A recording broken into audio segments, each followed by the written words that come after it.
Bismillahirrahmanirrahim.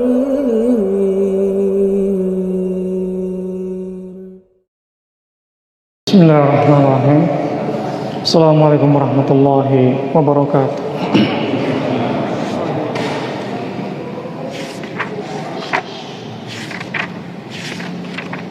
Innal hamdalillah nahmaduhu ta'ala wa nasta'inuhu wa nastaghfiruh wa na'udzu billahi min shururi anfusina wa min sayyiati a'malina. Man yahdihillahu fala mudilla lahu wa man yudlil fala hadiya lahu. Wa ashhadu an la ilaha illallah wahdahu la syarika lahu. Wa ashhadu anna Muhammadan abduhu wa rasuluh. Sallallahu alaihi wa ala alihi wa sallama tasliman katsira. Ya ayyuhalladzina amanu taqullaha haqqa tuqatih wa la tamutunna illa wa antum muslimun. Ya ayuhan nasu attaqu rabbakumul ladzi khalaqakum min nafsin wahidah wa khalaqa minha zawjaha وبث منهما رجالا كثيرا والنساء واتقوا الله الذي تساءلون به والأرحام إن الله كان عليكم رقيبا يا أيها الذين آمنوا اتقوا الله وقولوا قولا سديدا يصلح لكم أعمالكم ويغفر لكم ذنوبكم ومن يطع الله ورسوله فقد فاز فوزا عظيما ثم أما بعد فإن أصدق الحديث كتاب الله وخير الهدي هدي محمد صلى الله عليه وعلى آله وسلم وشر الأمور محدثاتها فإن كل محدثة بدعة وكل بدعة ضلالة وكل ضلالة في النار. أيها الإخوة الكرام رحمني ورحمكم الله. InsyaAllah ta'ala pada malam hari ini kita akan meneruskan kembali pembahasan kitab Umdatul Ahkam. Saya ulangi, pembahasan kitab Bulughul Maram yang dikarang oleh Al-Hafidh Ibnu Hajar rahimahullahu ta'ala. Dan kita masih dalam pembahasan Kitabut Taharah. Dan yang terakhir yang kita bahas dari Kitabut Taharah yaitu masail yang berkaitan tentang az-dzubab, lalat yang jatuh di minuman. Kemudian pembahasan yang telah kita bahas juga ma qutiya minal bahimah, apa-apa yang terputus dari binatang yang masih hidup, dikatakan oleh Nabi sallallahu alaihi wasallam fahuwa mayyit, maka itu seperti bangkai. Dan insyaallah taala kita akan masuk ke bab yang baru, yaitu babul aniyah. Al-aniyah di sini yaitu jamak dari ina, yang artinya wadah, dan dimasukkan ke dalam Kitabut Taharah di sini dikarenakan ketika kita berwudu dan juga ketika kita akan mandi, tentunya seseorang membutuhkan wadah. Kalau zaman sekarang itu wadahnya bisa dengan ember, bak mandi atau lain sebagainya. Akan tetapi dalam pembahasan ini dibahas dari babul aniyah, yaitu wadah-wadah yang berkaitan untuk makan dan minum, dan juga wadah-wadah yang dipakai untuk berwudu, yang dimana wadah itu terbuat dari kulit. Karena pada zaman dulu bahwa wadah itu yakni sesuatu yang terbuat dari kulit binatang. Sedangkan sekarang alhamdulillah yang dimana Allah Subhanahu wa taala memberikan kemudahan sehingga bagi kita bisa untuk memakai wadah yang terbuat dari misalkan bak mandi, semen ataupun ember, plastik lain sebagainya. Sedangkan pada zaman dulu terbuat dari kulit. Qala rahimahullahu taala, kita baca hadis yang pertama dari hadis babul aniyah. An Hudzaifah ibn Yaman radhiyallahu taala anhu qala qala an-nabiy sallallahu alaihi wa ala alihi wasallam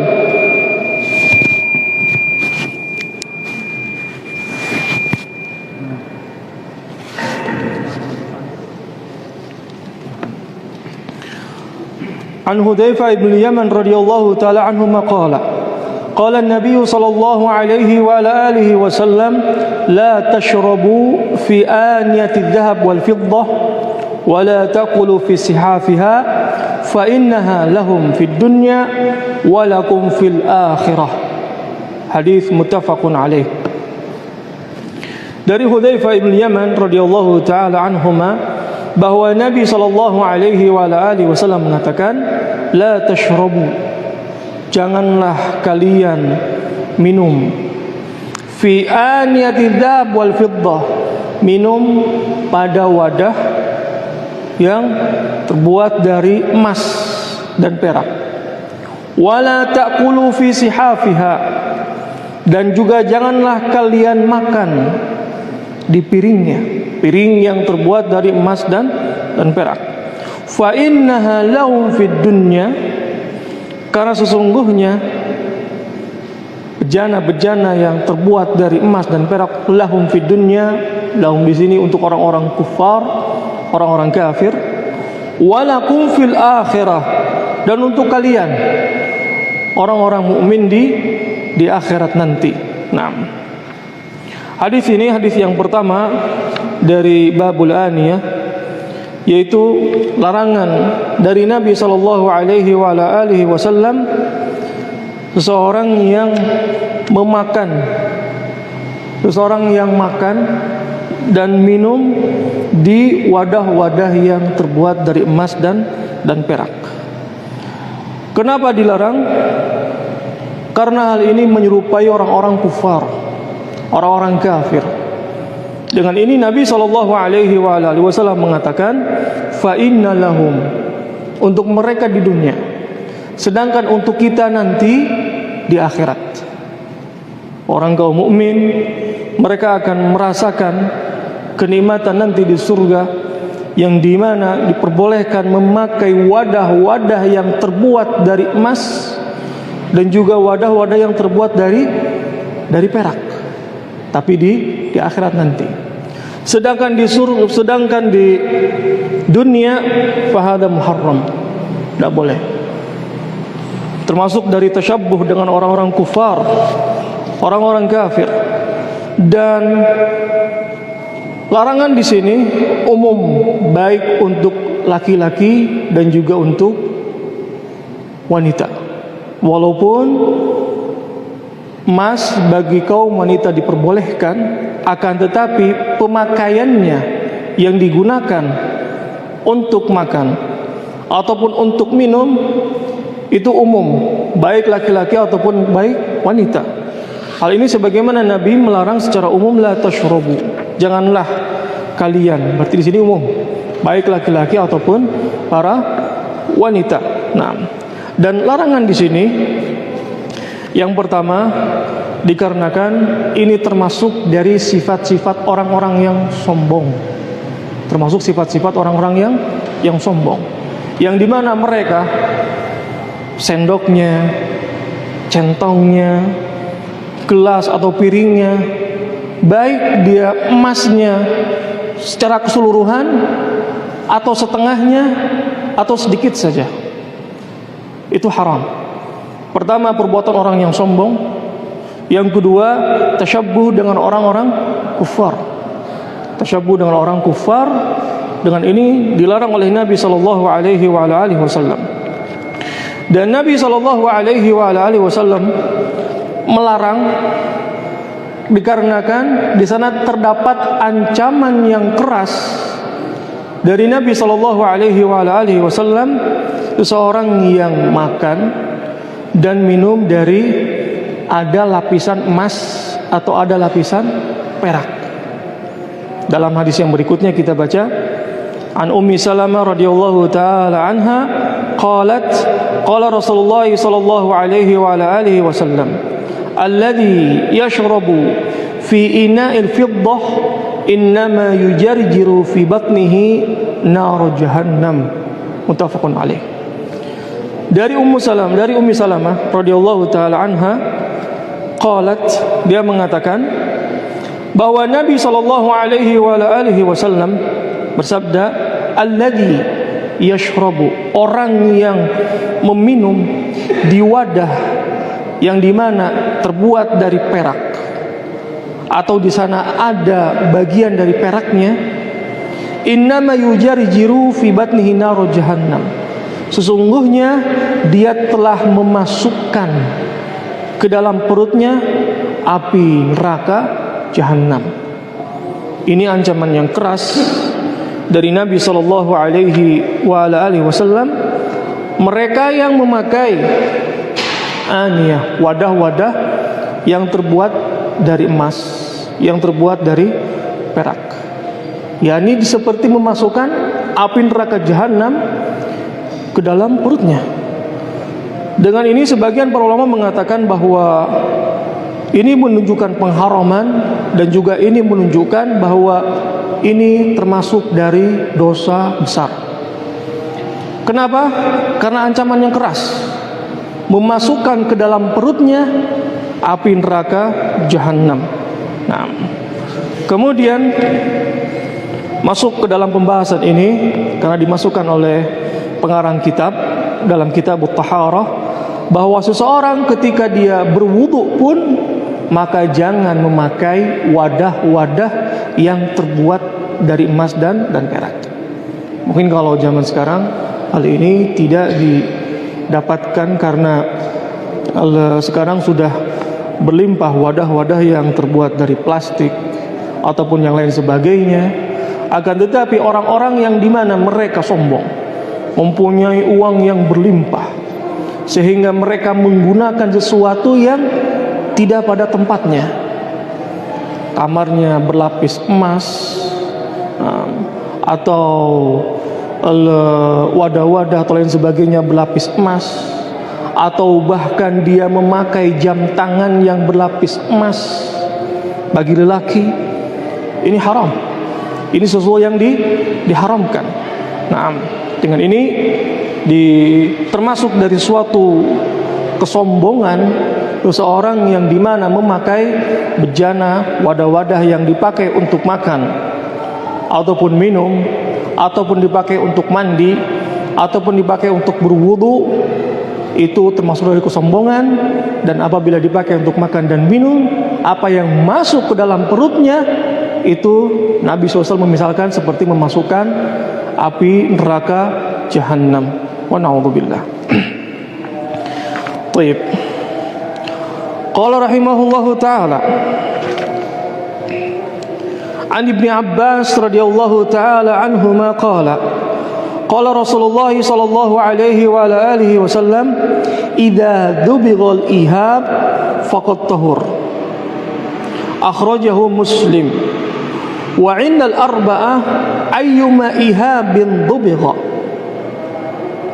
Wa 'an Salamah ibn al-Muhabbiq radhiyallahu ta'ala anhu qala qala Rasulullah sallallahu alaihi wa ala alihi wasallam dhibaghu zuludul mayyitah tuhuruha. Sahih Ibn Hibban.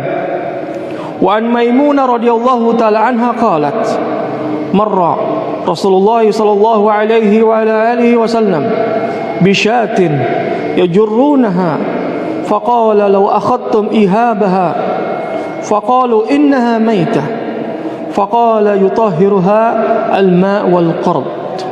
Akhrajahu Abu Dawud wan Nasa'i. Dari Ibnu Abbas radhiyallahu taala anhuma bahwa Nabi sallallahu alaihi wa ala alihi wasallam bersabda, idza dubigha ihab faqad tahur. Apabila kulit itu sudah disamak, maka ia telah menjadi suci.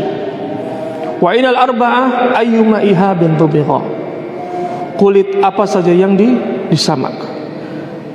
Dari Salamah ibnu Muhabbiq radhiyallahu taala anhu bahwa Nabi sallallahu alaihi wa alihi wasallam bersabda, "Dibaghu juludil mayyitah tuhuruha." kulit bangkai bisa disamak, dan dengan disamak itu menjadi suci. Nah, dari Maimunah radhiyallahu taala anha bahwa Nabi sallallahu alaihi wasallam ketika melewati kambing yang sudah mati, yajurrunaha, yang ditarik-tarik oleh orang-orang, kemudian Nabi sallallahu alaihi wasallam mengatakan, lau akhadtum ihabaha, seandainya kalian mengambil kulitnya, kulit kambing tadi. Faqalu, kemudian para sahabat mengatakan, innaha maitah, ya Rasulullah, bahwa itu bangkai. Kemudian Nabi sallallahu alaihi wasallam mengatakan, yutahhiruha al-ma' wal qarad, bisa disucikan, disamak dengan menggunakan air, wal qarad. Qarad yaitu sejenis dari tumbuh-tumbuhan yang bisa membersihkan dari kulit yang disamak. Dalam hadis ini, hadis Ibnu Abbas, hadis Salamah ibnu Muhabbik, hadis Maimunah radhiyallahu taala anhum, ini yang berkaitan tentang bahwa kulit bangkai itu bisa disucikan dengan cara disamak. Kulit bangkai bisa disucikan dengan disamak. Sehingga apabila di sana ada kambing yang sudah mati, maka kulitnya bisa untuk disamak, dibersihkan, kemudian bisa dipakai. Dan dimasukkan ke dalam pembahasan ini bahwa ketika zaman dulu, sebagaimana di awal tadi kita sebutkan, bahwa wadah-wadah itu terbuat dari kulit binatang, dipakai untuk wudu, mandi, atau lain sebagainya. Sehingga kulit binatang tadi, baik kulit binatang yang dipotong dengan cara bismillah, ataupun kulit binatang yang dimana asal jadi dia bangkai, nah mati dalam keadaan begitu saja, maka kulitnya boleh digunakan bukan untuk dimakan, akan tetapi untuk dipakai suatu kebutuhan apa saja, baik untuk dipakai dompet misalkan, atau dipakai untuk tas, atau dipakai untuk jaket atau lain sebagainya setelah disamak. Karena dengan cara disamak tadi, maka yang asalnya bangkai tadi bisa menjadi suci. Hal ini sebagaimana Nabi sallallahu alaihi wasallam mengatakan, idza dubighal ihab, apabila kulit itu sudah disamak, maka itu menjadi suci. Nah, karena kegunaannya kulit itu sangat banyak sekali. Nah, bisa untuk segala macam kebutuhan. Sehingga walaupun di sana binatang yang mati sudah menjadi bangkai, boleh untuk diambil kulitnya. Nah, untuk dimanfaatkan. Nah, Tayyib. Dan pengecualian di sini yaitu kulit dari binatang buas. Kenapa? Karena hal ini dilarang oleh Nabi sallallahu alaihi wasallam. Di dalam hadis Nabi mengatakan bahwa Nabi melarang seseorang untuk memakai dari kulit binatang buas, warukub 'alaiha, dan juga menaiki di atasnya. Ini dalil larangan dari Nabi sallallahu alaihi wasallam seseorang yang memakai kulit dari kulit binatang buas. Sehingga perlu kita perhatikan bahwa misalkan kita membeli sesuatu, dompet, dilihat kulit apa itu. Nah, kalau kulit binatang buas jangan kita beli. Karena memakai di sini bisa dipakai untuk memakai dompet, atau dipakai menjadi tas yang dimana kita membawa kemana-mana, atau kita dijadikan jaket atau lain sebagainya. Karena hal ini dilarang oleh Nabi Shallallahu Alaihi Wasallam, yaitu memakai dari kulit-kulit yang terbuat dari binatang buas, macan, harimau, ataupun kulit ular, ataupun yang lain sebagainya, walaupun sudah disamak, walaupun sudah disamak. Nah, ini dilarang oleh Nabi Shallallahu Alaihi Wasallam, sehingga ini perlu diperhatikan. Jangan sampai kita memakai sesuatu yang dimana hal itu dilarang oleh Nabi Shallallahu Alaihi Wasallam. Nah, taib. Dan para ulama menyebutkan bahwa dalam mensucikan kulit yang disamak itu bisa menggunakan air atau bisa menggunakan apapun.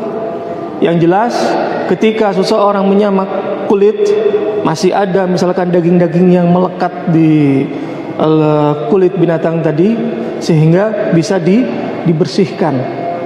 Kalau di Arab mereka memakai garam kemudian dijemur, kemudian setelah itu memakai batu yang cukup kasar digosokkan ke kulitnya tadi, sehingga kotoran-kotoran yang melekat di kulit tadi bisa bersih dengan cepat. Dengan ini bisa diperbolehkan seseorang memakai dengan membersihkan dengan apapun.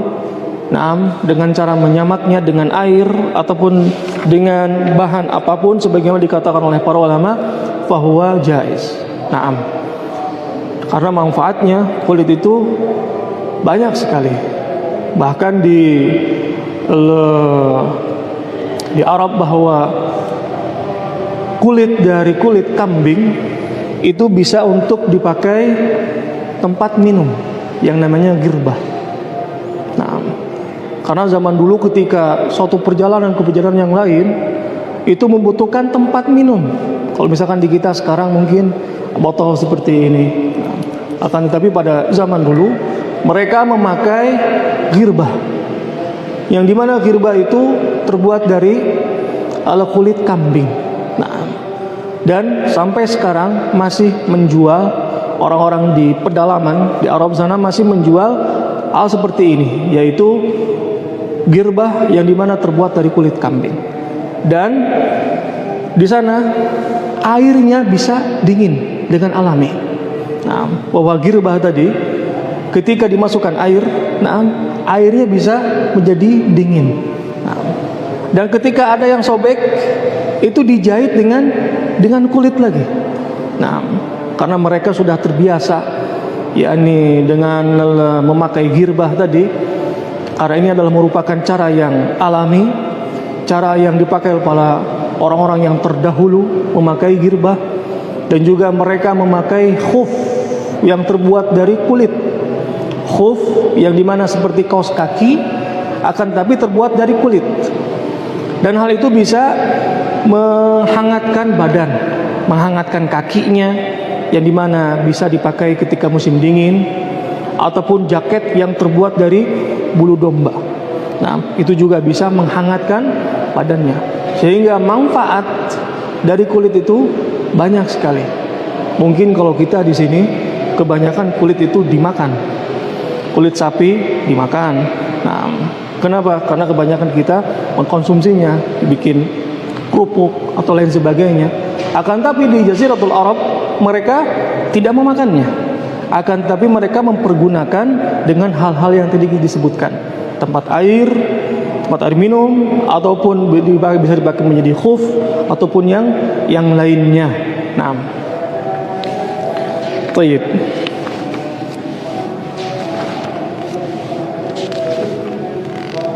Qala rahimahullahu ta'ala an Abi Tha'labah al-Khushani radhiyallahu ta'ala anhu qala qultu ya Rasulullah inna bi ardi qaumin ahli al-kitab afanaqulu fi aniyatihim qala la ta'kulu fiha illa alla tajidu ghairaha faghsiluha wa kulu fiha. Hadis muttafaqun alaih.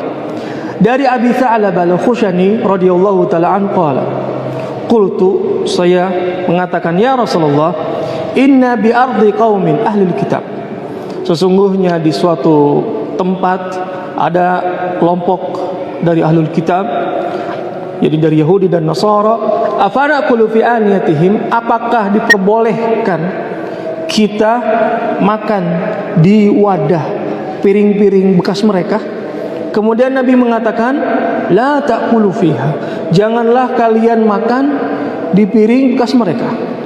Illa alla tajidu ghairaha, kecuali engkau tidak mendapatkan selainnya, faghsiluha, maka cucilah, wa kulu fiha, kemudian setelah itu makan di atas piring tadi. Hadis muttafaqun alaih. Di dalam hadis ini dalil menunjukkan bahwa kita diperintahkan untuk menjauhi dari wadah-wadah yang dipakai oleh orang-orang kufar dari Yahudi dan Nasara. Kenapa? Karena wadah-wadah mereka, piring-piring mereka, ataupun wajan-wajan mereka, ataupun yang lain sebagainya, tidak lepas dari sesuatu yang najis, yang dimana mereka memakan sesuatu yang tidak dihalalkan, seperti memakan daging babi, ataupun misalkan mereka gelasnya bekas minum khamr, ataupun yang lain sebagainya. Dengan ini Nabi SAW ketika ditanya tentang yang dimana di sana terdapat orang-orang dari ahlul kitab, dari Yahudi dan Nasara, apakah kita makan di menggunakan piring mereka? Hal ini dilarang oleh Nabi SAW. Nabi mengatakan, la ta'kulu fiha, janganlah kalian makan di piring-piringnya mereka.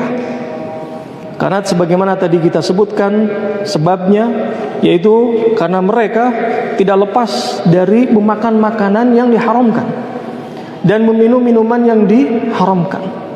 Dengan ini seseorang yang dimana dia misalkan masuk ke restoran, yang dimana restoran tadi ada menjual ayam bakar ataupun menjual yang lainnya, dan plus di situ dijual makanan-makanan yang haram seperti babi ataupun lain sebagainya, maka kita jangan memasuki restoran tadi. Kenapa? Karena bisa jadi di dapurnya akan memakai wajan yang sama. Habis bikin goreng daging babi, kemudian pakai goreng ayam misalkan. Kenapa? Tadi yang dimana wadah-wadah tadi, baik wajan ataupun piring ataupun yang lain sebagainya, tidak lepas dari makanan-makanan yang haram. Dan di kita alhamdulillah, yang dimana mayoritasnya kaum muslimin, yang dimana di kita kebanyakan restoran-restoran itu menjual makanan-makanan yang halal, berbeda di tempat-tempat yang lain yang dimana mayoritasnya orang-orang kafir, seperti di daerah-daerah misalkan Singapura lain sebagainya. Ketika kita mau masuk itu perlu diperhatikan. Kadang ada restoran khusus muslim, ada restoran khusus non muslim. Hal ini untuk menjaga jangan sampai antara mereka caur baur dalam dapurnya, wajannya, piringnya, sendoknya, ataupun lain sebagainya, saling memakai satu dengan yang lain. Nah, karena hal ini dilarang oleh Nabi SAW.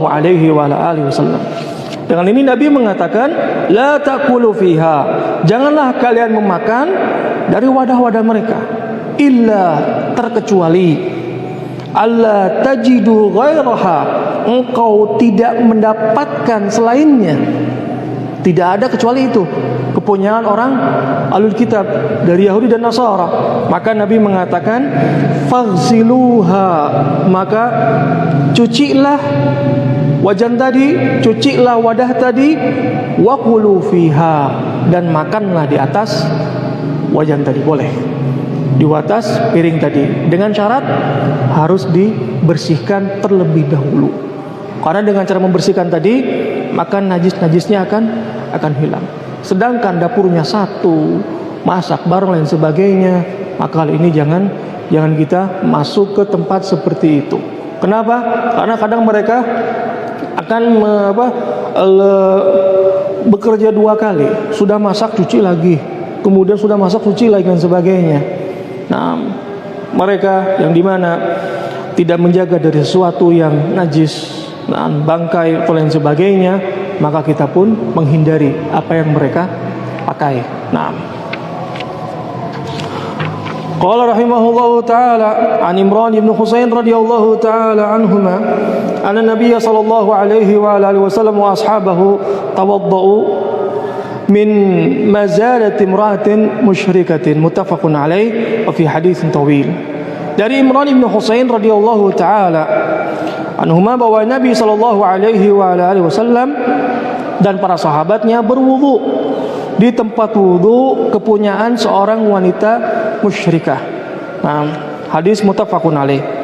Di dalam hadis ini dalil yang menunjukkan bahwa seseorang diperbolehkan memakai suatu kepunyaan orang-orang kafir yang dipakai untuk berwudu. Naam, dan berbeda dengan yang tadi kita sebutkan itu dipakai untuk makan dan minum. Sedangkan dipakai untuk berwudu, maka ini diperbolehkan sebagaimana Nabi sallallahu alaihi wasallam memakai wadah dari kepunyaan dari wanita musyrikah. Naam, dan Nabi dengan para sahabatnya berwudu dengan wadah tadi. Naam, apabila di sana jelas tidak ada najis yang bercampur di tempat wudu tadi, maka diperbolehkan seseorang untuk memakainya. Sedangkan makan dan minum hal ini dilarang oleh Nabi sallallahu alaihi wasallam. Qala rahimahullahu taala an Anas bin Malik radhiyallahu taala anhu qala anna qadahan Nabi sallallahu alaihi wasallam inqasara fattakhadha makana sya'bi silsilatan min fiddah akhrajahu al-Bukhari. Dari Anas bin Malik radhiyallahu taala anhu bahwa mangkuk Nabi sallallahu alaihi wasallam pecah. Fattakhadha makana sya'bi silsilatan min fiddah. Maka ketika pecah ditambal oleh Nabi sallallahu alaihi wasallam dengan perak. Akhrajahu Bukhari. Di dalam hadis ini bahwa diperbolehkan seseorang ketika dalam keadaan sesuatu yang dibutuhkan untuk menambalnya, dan walaupun menambalnya dengan perak. Hal ini sebagaimana yang telah dilakukan oleh Nabi sallallahu alaihi wasallam, yang dimana piring ataupun gelas retak kemudian ditambal dengan perak. Fahadha jaiz, sebagaimana yang telah dilakukan oleh Nabi sallallahu alaihi wasallam. Kemudian di dalam hadis ini juga dalil menunjukkan bahwa sepatutnya seseorang ketika masih bisa digunakan sesuatu yang dimana tidak perlu untuk dibuang, maka pergunakanlah, manfaatkanlah, sebagaimana yang telah dilakukan oleh Nabi sallallahu alaihi wasallam. Nah, kenapa? Karena ini termasuk dari tidak membuang-buang harta. Misalkan ada baju sobek, kalau bisa dijahit, dijahit. Sebagaimana Nabi punya wadah retak, beliau menambalnya, tidak langsung dibuang begitu saja. Kenapa? Karena bisa dimanfaatkan. Terkecuali sesuatu yang sudah tidak bisa, sudah ditambal pecah lagi, sudah ditambal pecah lagi, ya sudah. Sedangkan apabila masih bisa dimanfaatkan apa saja barang yang kita punya, maka manfaatkanlah. Karena itu termasuk dari rasa syukur kepada Allah Subhanahu wa taala. Walaupun kita punya uang yang banyak, misalkan bisa untuk membeli kembali, alangkah baiknya uang yang kita punya kita sedekahkan, dan yang masih kita bisa untuk memakainya kita pakai, kita manfaatkan. Karena sebagaimana Nabi sallallahu alaihi wasallam memanfaatkan dan tidak membuangnya. Naam. Thayyib. Dengan ini kita sudah selesai pembahasan tentang yang berkaitan tentang wadah-wadah, baik yang dipakai untuk makan, baik yang dipakai untuk minum, atau yang dipakai untuk berwudu. Naam, dan insyaallah taala pertemuan berikutnya kita akan masuk tentang bagaimana tata cara untuk menghilangkan sesuatu yang najis. Apabila ada pertanyaan dari pembahasan yang kita bahas, falyatafaddal, silakan. Berapa menit lagi waktunya? Barangkali ada pertanyaan, fadhal.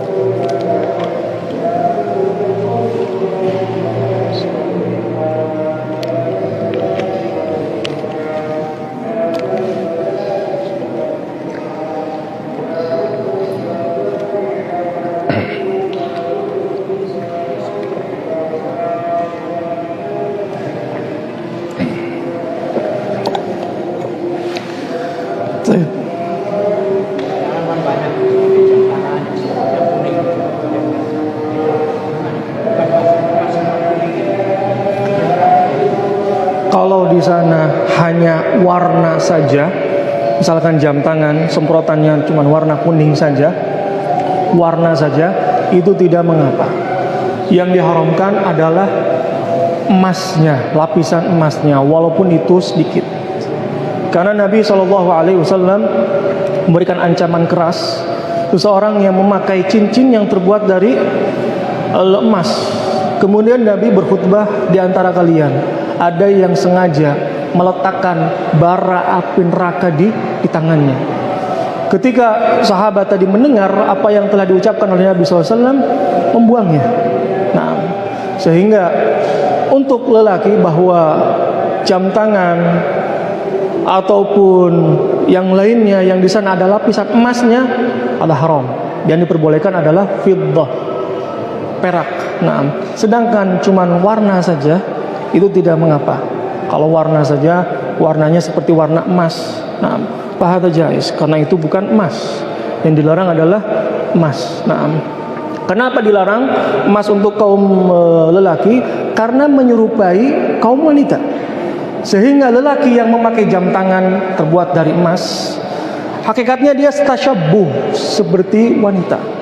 Kenapa? Karena itu khusus perhiasan wanita.